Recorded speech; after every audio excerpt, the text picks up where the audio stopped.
Hello and welcome to the Mindful Men podcast, a show helping men to open up about manhood.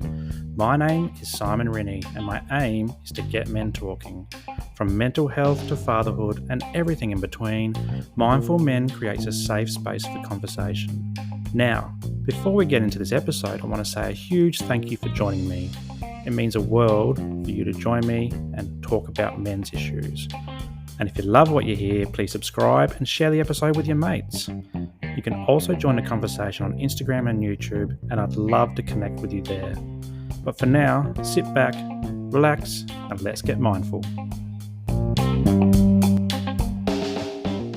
G'day guys, and welcome to another episode of the Mindful Men podcast. My name is Simon Rennie, and I'm the man behind Mindful Men. I'm really excited today. I've got Jimmy Vaughan from the UK. How you going, Jimmy? Sound, mate. Sound. That's good. Thanks so much for coming on. I really do appreciate your time. Obviously, the time difference is a bit challenging to navigate between Australia and the UK, but we've done it. We're here.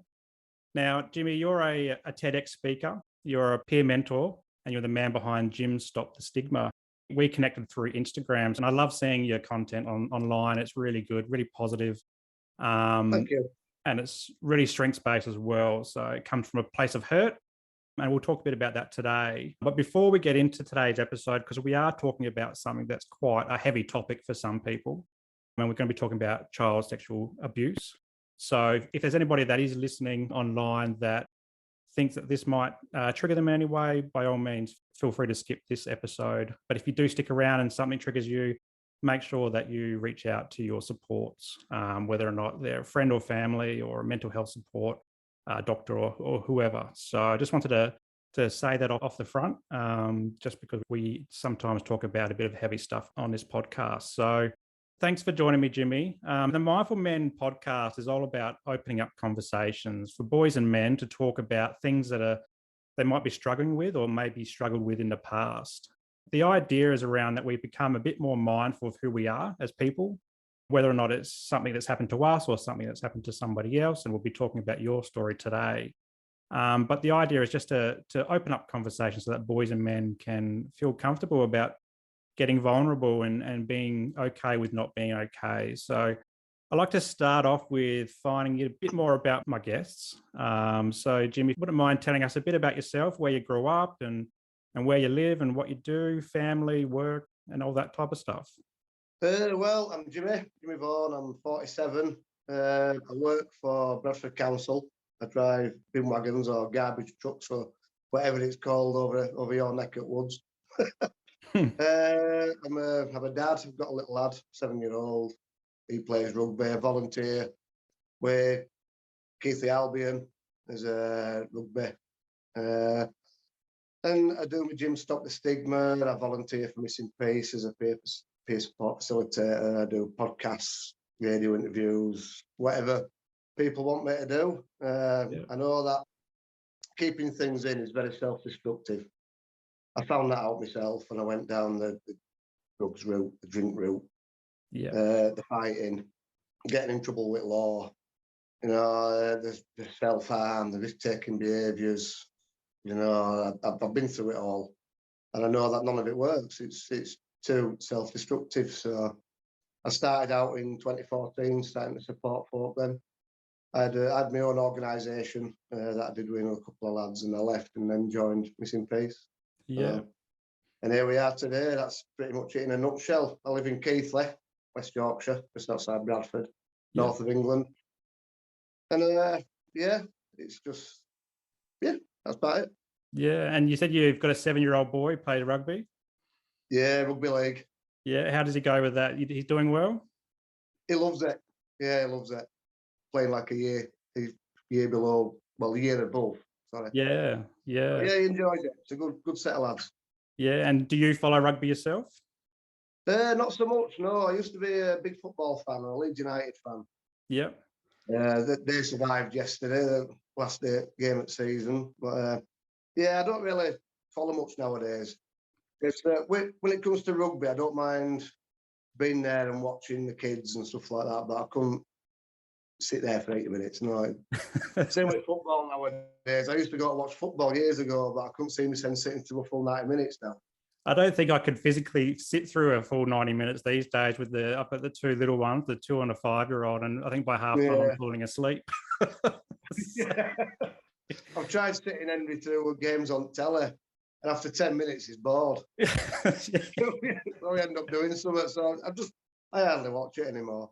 Yeah. So Leeds they've survived, have they? Yeah. Last game of season. Yeah. It was them or Burnley to go down, and Burnley lost and Leeds won. It just survived in Premiership for another year. Yeah, I watched the A-League over here, so the men's soccer over here, and my team's just been bowed out of the final. So if they won yesterday, they would have gone into the grand final next week. So, but not a bad season. We started off 5-0, so it was nice to get into the finals in the end. And then now it's the off season, so we'll see all of our young fellas nick off to the UK, or they'll go over to Asia or somewhere. So we'll start all over again, rebuilding every 2 years. But that's Australian soccer for you. So So I mentioned before that you're a TEDx talker, and TEDx is a great resource for stories like yourself and stories around the world. And I mean, I'd never even heard of TEDx until a couple of years ago when I was doing my uni degree. So first of all, before we get into the content of the TEDx, what's it like to be a TEDx talker? I've never spoken to one before. You could tell I was nervous when I was doing it. Kept telling to bring my son back in, and I've wanted to do one for 8 years. Yeah. And then opportunity arose. We're doing one in my local town, in my hometown, and when I was interviewed to do one, I just couldn't believe it. That, I'm going to do a TEDx. And TEDx is one of them things where you've either never heard of it and you've no idea what it is, or you've heard of it and you're really excited about it. There's nothing in between. Yeah. You either know it or you don't. Yeah.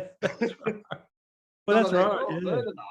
It's just, what is it? To, wow, I can't believe it. It's just that or that. And I think it even accelerated when COVID hit, because I remember when COVID hit, we couldn't do anything, and like even work training and so forth. They're like, oh, just go watch a few TEDx's. So it's been a great introduction to it. And yeah, and as I said, it's got some great stories, but I'd love to hear your story now. So you're a survivor of childhood sexual abuse. Yeah. So I don't want you to go too deep into it. I want you to feel comfortable with what you say. So I'm not going to grill you about what happened, but I'll pass it over to you to tell your story and what happened and how it impacted you as a child and then growing up as well. Well, I was a teenager when it happened. The Royal Marines come to school and they give a talk because we were coming up to GCSE years, the exams, and they come in to give a talk. And I really liked what they said. But the local Royal Marine cadets were 20 miles away in Leeds. So with Marines, it's been, quite water-based. So, well, 3 cadets. I'll just join them. But the guy in charge, the president, turned out to be a paedophile, and he groomed me at 14. Mm-hmm. And it went on from there. Groomed and abused. I left at 16 and then fell into the trap of another one. And that went on for quite a number of years. It was tough. I ended up going down a very dark route. The anger inside me was just unbelievable. I had no way controlling it.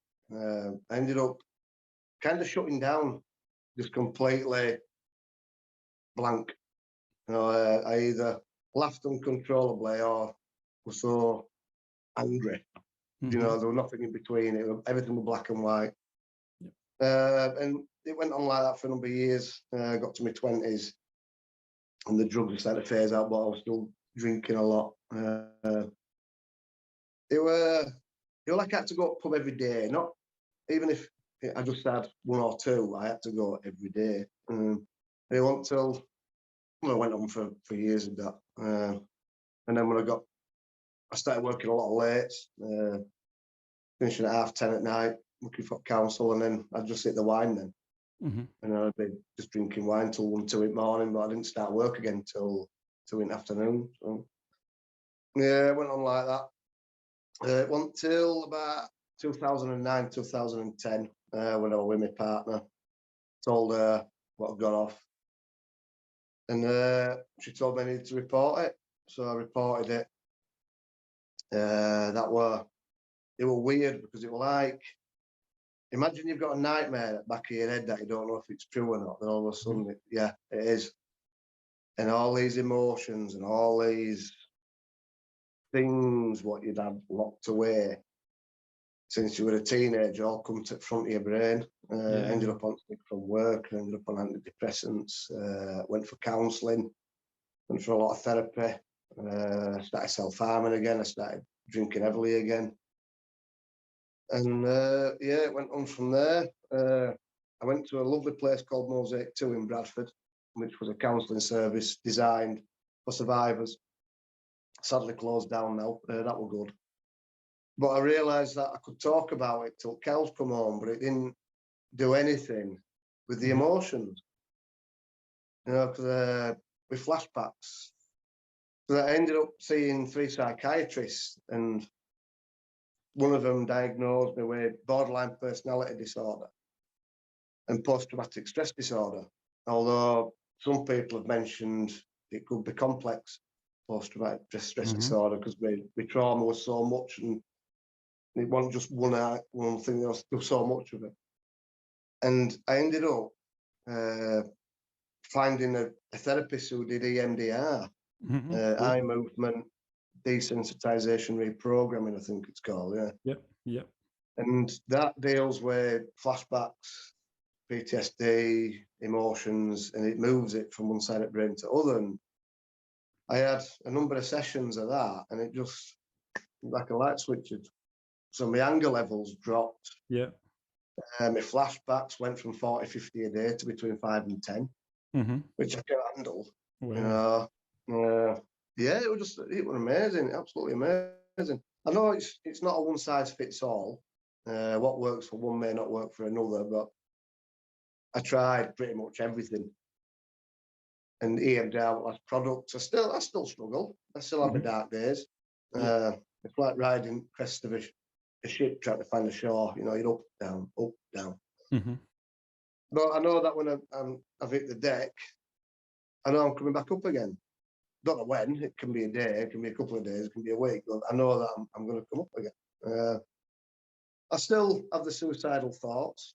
I had a bad day last week, but I got triggered really badly the week before, and I was struggling with it. But that's all part of BPD. I live on my own. I have my lads each stays a couple of days a week, and that keeps me on a level, keeps me calm. I get lonely at times, but I prefer it because I've only got to rely on myself, because trust is a massive issue for me as well. So I've only got to rely on me. I don't have to worry about anybody else. That's about it. And of course, the TedX come along. I've been on TV 3 times talking my story and mental health. I've done many radio shows and newspaper articles. And then TedX come along. I'm like, wow. It was just unbelievable. Great.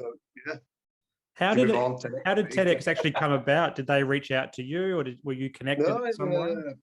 The lad I volunteer for, Nick, at Missing Peace, I was at his missus's 40th, and he come down and went, "You never guess what, Jimmy, I'm doing a TEDx." So I swore at him. And if he watches this, he'll be laughing at this point. I said, "I've wanted to do one of them for years, and then you come, "Oh, Jimmy, I'm doing a TEDx." So I swore at him again. Did he say, "What's that?" He said, "Leave it with me." And he spoke with the guy who was doing it, and we had an interview. Did me and this fella. He said, "Yeah, I'd love to have you on, Jimmy." So there were a multitude of different people, some fascinating subjects. It was brilliant, mate. Enjoyed it. Yeah, it's a really good watch. I watched it just before we jumped online again, and it's short and sweet, but it's just perfect. I think it's a great watch, and I'll be certain to put the link in the show notes for this as Yeah, well, to thank share you. it around. So I want to take you back to 14 to 16 and when it all happened. And you mentioned a bit about kind of suppressing it as well. Like when it was all happening, did you tell anybody that was going on, or you just bottled it all No. up and kept it to yourself? Yeah, I bottled it up, kept it to myself. It's who'd believe you anyway? And Yeah. I remember the second one saying that if I ever said, "Oh, no one would believe me." Mm. I remember him saying that. They're both passed away now. But he was never convicted. 1 second, the police, the CPS decided not to run with it. But the first one got 8 years. Yeah. They found another 4 lads with sea cadet guy, Hmm. going back from 60s, I think. And they found 60s, 70s, none from 80s, then us from 90s. So there were Yeah. 5 in total. Yeah. No, I didn't tell anybody.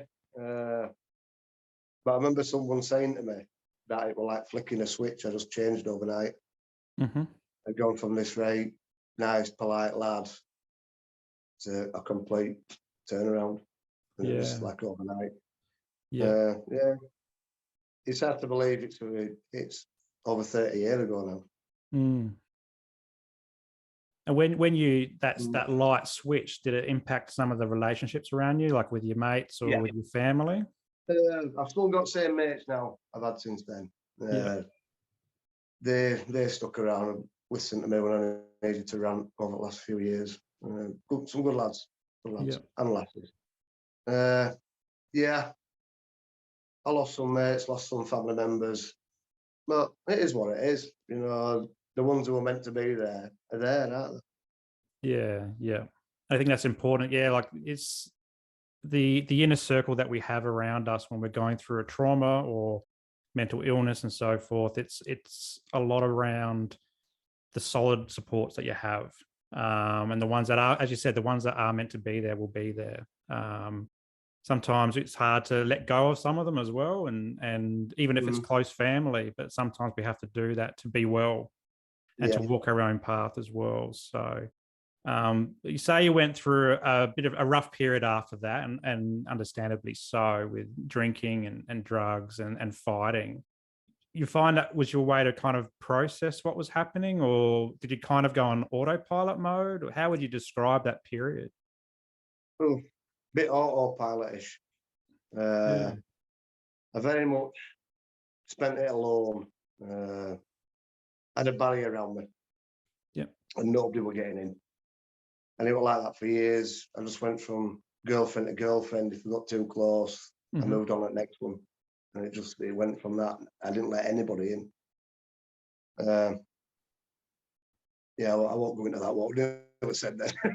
Yeah. Yeah, Yeah. it was a tough time. It was a tough time, and Yeah. the after effects of it do last a lifetime. They'll be with me till my dying day.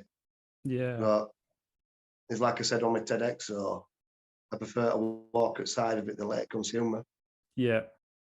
And that was a I'm gonna really go. powerful message that came from that TEDx, was around using your hurt and pain and journey to, I guess, and to inspire other guys to come forward, or women as well, to come forward and perhaps share their experiences or seek help, or report it to authorities. And I think that's a really powerful thing that you're doing. And that's why I love Jims Stop the Stigma, because it talks to that kind of stuff. And I think the more that we can get guys, particularly, talking about what's happening to us mentally, physically as well, um, the more we can encourage, because guys bottle it up. I mean, as you said, you bottled it up for years, and I myself bottled it up for my mental illness for over 20 years as well, before I started opening up and trying to find ways to get better. And so it's really powerful thing that you're doing, I think. And as hard as it might be, and you mentioned having a rough patch last week, and I'd love to see you keep going with this type of work, 'cause it's really valuable for our community.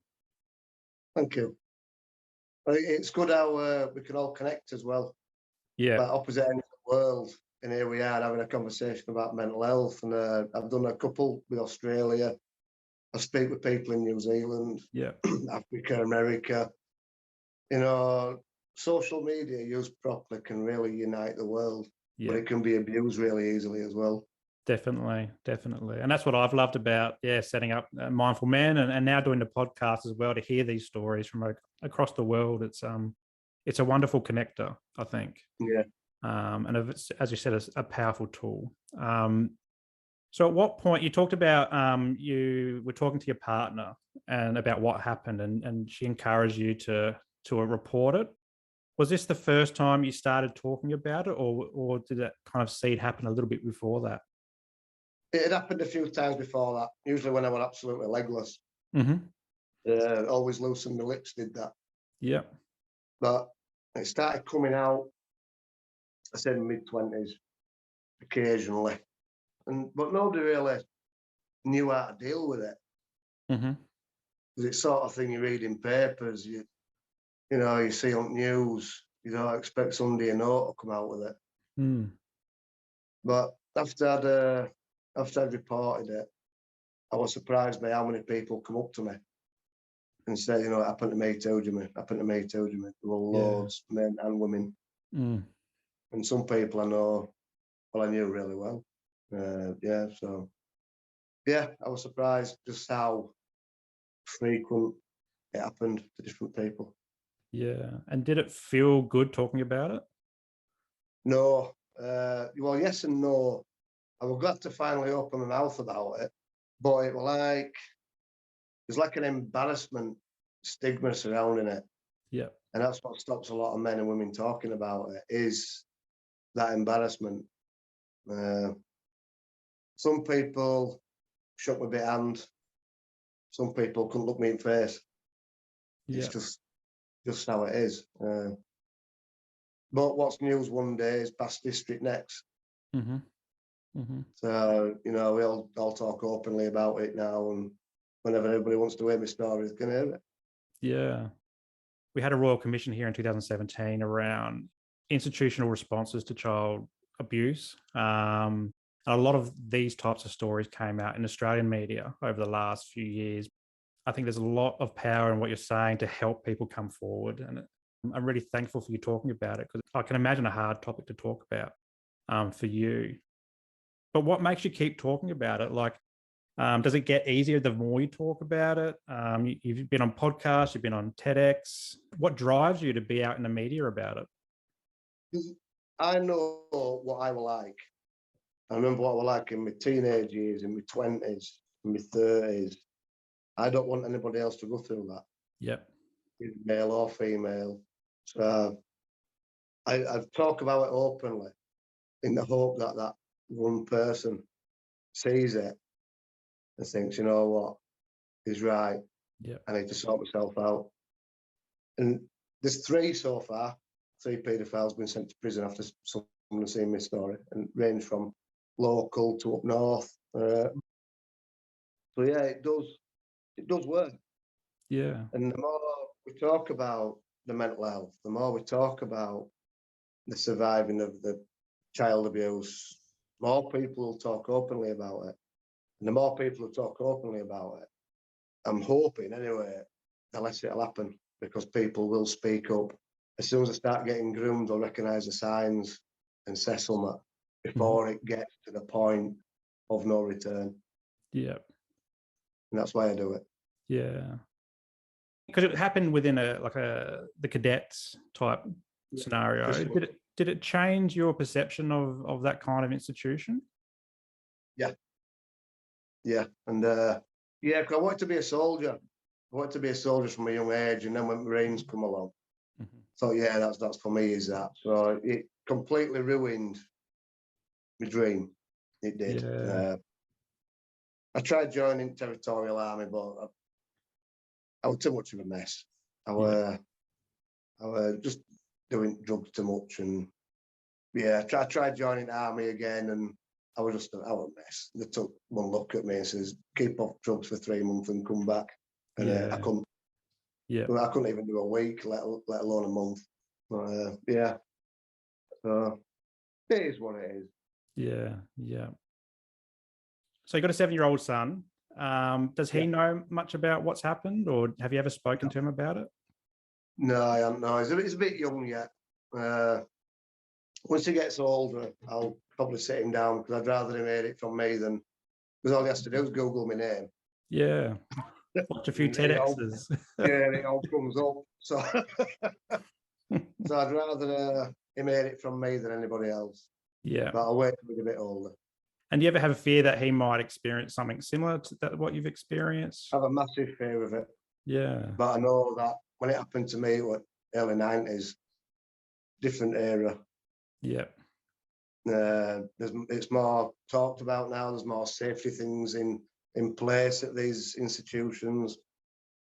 And yeah, so I do have a fear of it, and I'm scared of when I reach the age of he reaches the age of 14, how I will react to that. Yeah. Because will I get overprotective? Will I not let him go anywhere? I have a lot of these thoughts in my head. And how do you process that? I just shove it to the back of my mind because he's only 7. But each year, and I know it's getting closer to it. But yeah, I'll have to see what happens. Yeah, yeah. So you mentioned EDMR. Did I say that right? EMDR, yeah.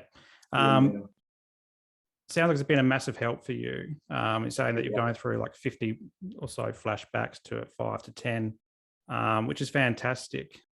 So talk us through, like, when you do get a flashback, what does it feel like? Like, what do you do to cope through that? I swear at it. I have like a small tick.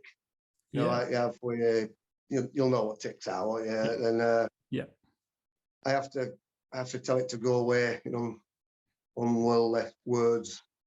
Yeah. And it goes, it helps. But like I said before, when you bury the traumatic event, you bury emotions with it.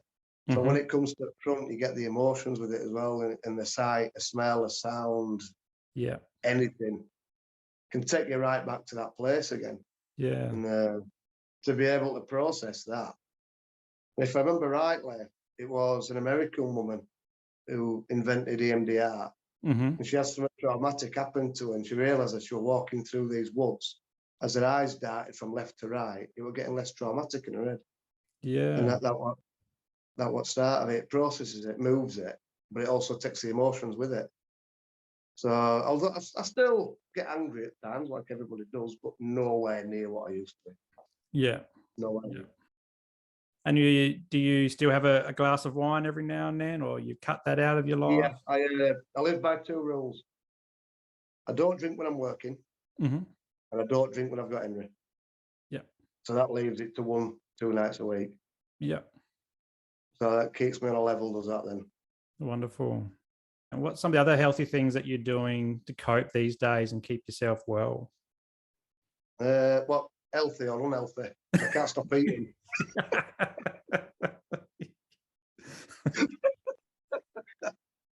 I do a lot of walking. Yeah. Well, I live in West Yorkshire, and we've got some of the best countryside in England, 5 minutes away from my house. Yeah. I do a lot of walking in countryside. I just love the countryside. I love my garden. Yep. Love being outdoors, fresh air, and then get Henry the same way. We're always out and about, visiting spots and going for walks and taking bikes out, and always out and about. Awesome. That sounds great.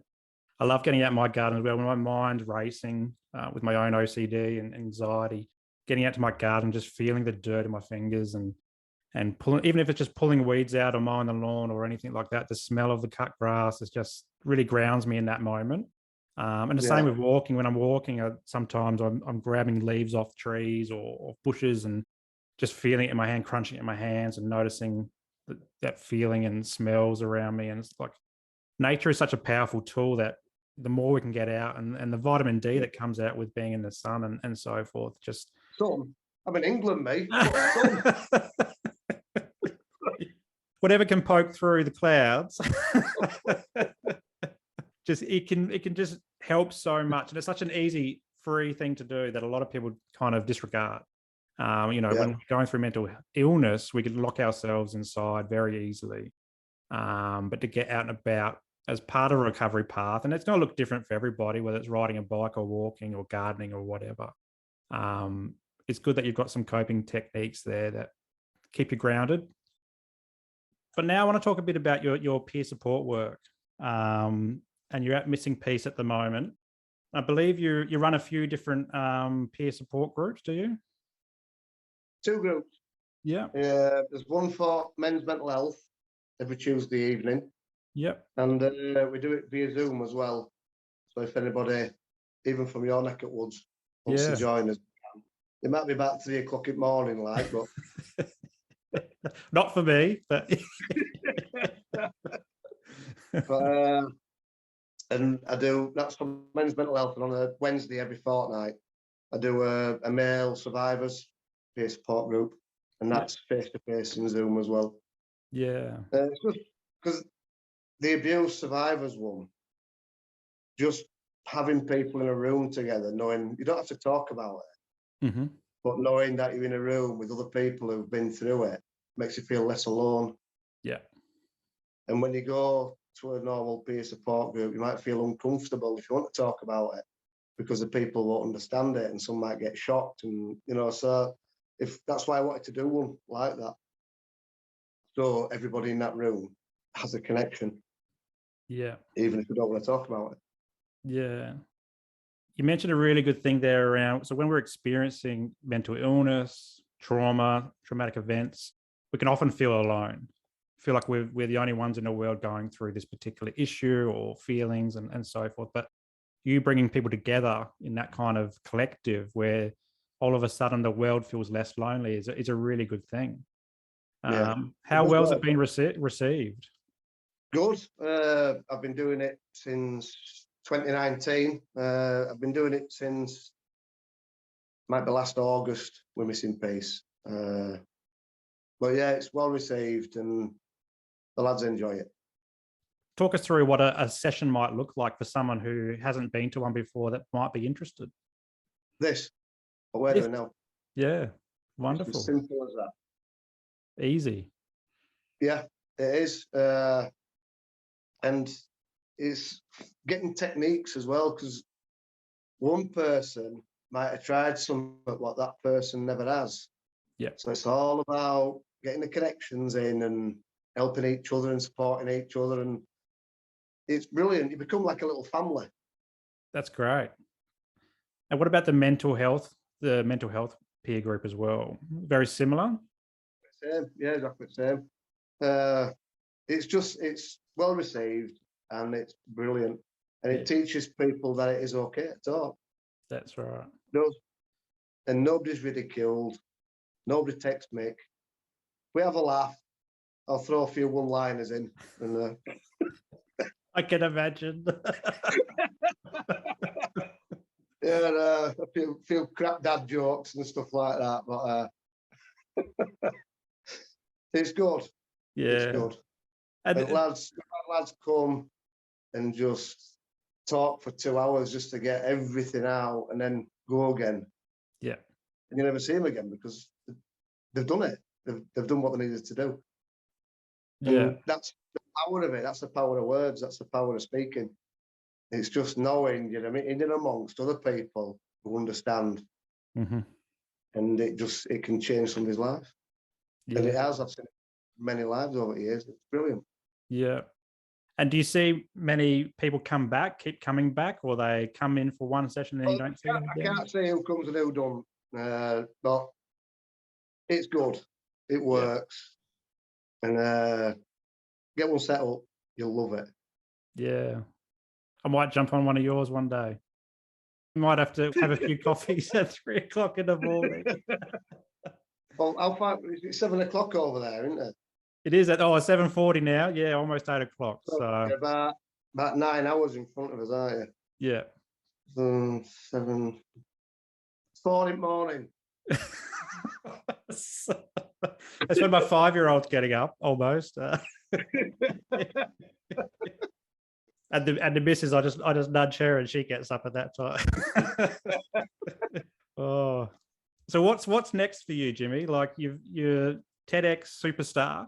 You got the peer groups going. Thinking ahead in the next, say, 12 months and 5 years, 10 years, where can you take Jims Stop the Stigma next? I have no idea. I just take each day as it comes. Yeah. If I get asked to do stuff or connect with people for podcasts and all, I'll just carry on with that. And yeah, I'll just take it as it comes. Could you see yourself becoming a rugby league coach for your son? No. No. I've been one of them dads kicking everybody up backside. It's hard enough just doing first aid. But yeah, I enjoy it though. They're a good, fantastic group of Keighley Albion. Yeah. Very family orientated. And they have from the ants at like 4 and 5 year olds going right through to open age. Yeah, wow. Yeah.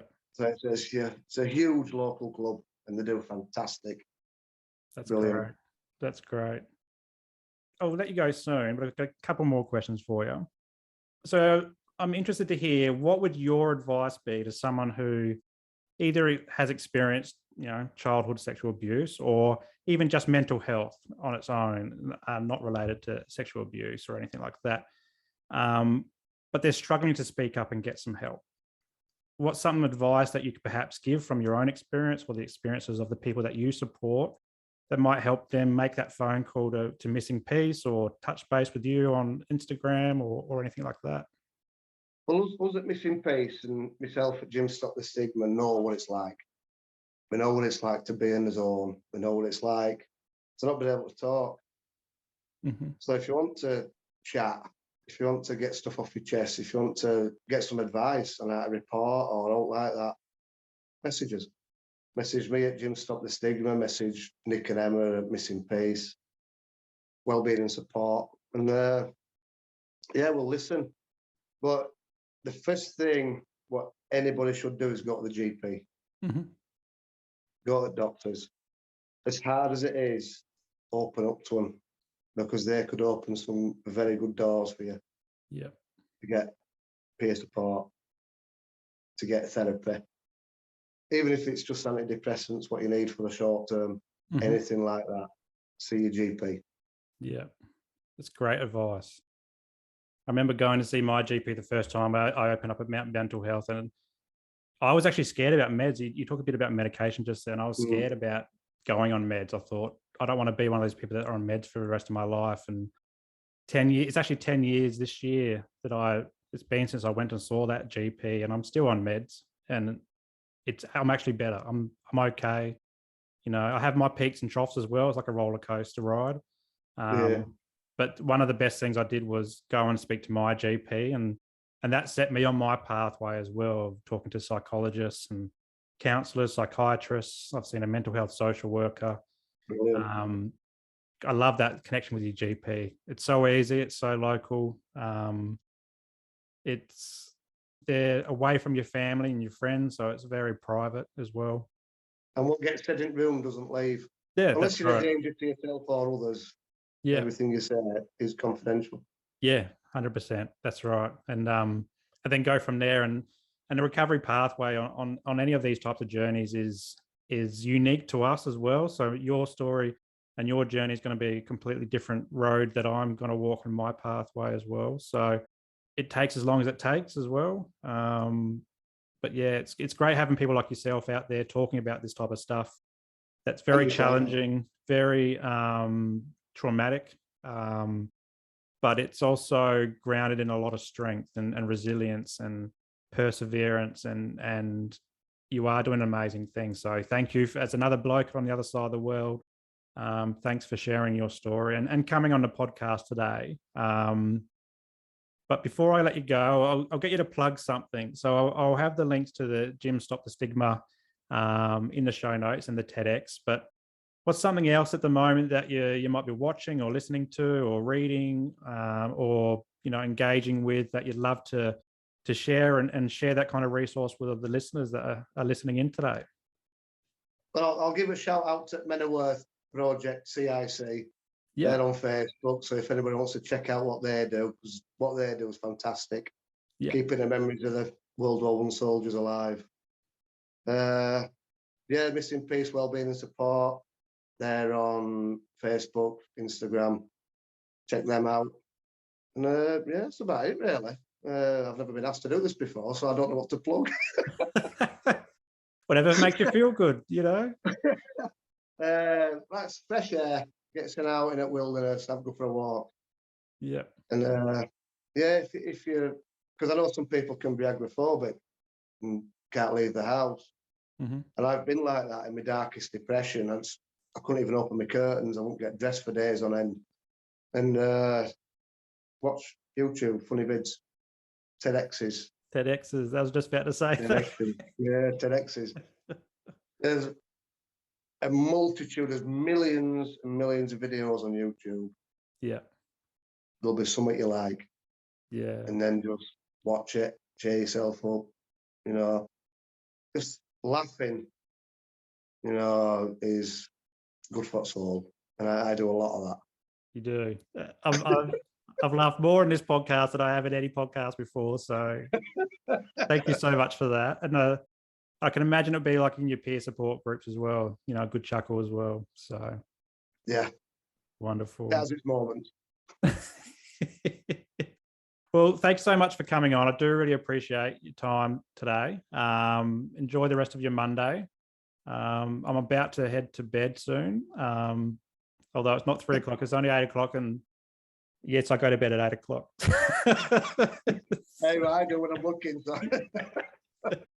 But yeah, thanks so much, Jimmy. I really do appreciate it. And thanks for your time. Thanks very much for that. Wonderful. Cheers.